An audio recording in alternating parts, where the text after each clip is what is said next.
Okay, solution. We have 5x squared minus 13x minus 6 is equals to 0. What you do, you multiply this and this, which will give us minus 30x squared. Why do we do this? It is because the coefficient of x is not 1. Once it's more than 1, you multiply by the constant, which is what? 6. Now, we're going to look for two numbers. Let it be a and b. So, these two numbers, when we multiply them, they should give us minus 30. And when we add them together, they should give us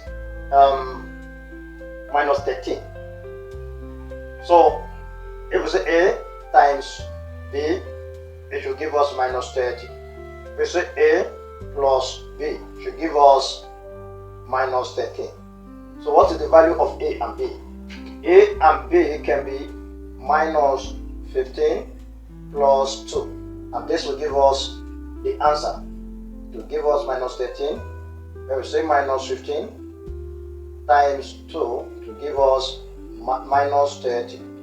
Right? So we're going to use minus 15,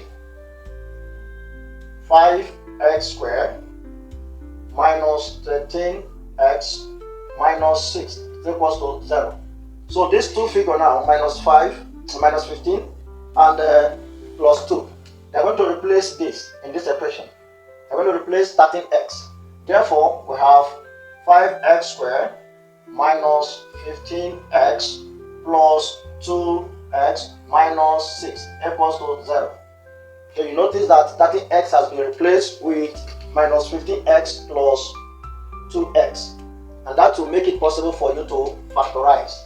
Now the common factor between this and 5x squared and 15x is what? 5x. Okay, this divided by this, we have only x, alright?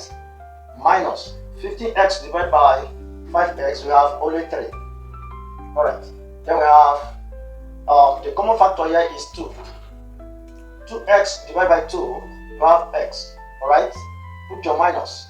6 divided by 3 and divided by 2 is 3, equals to 0, right?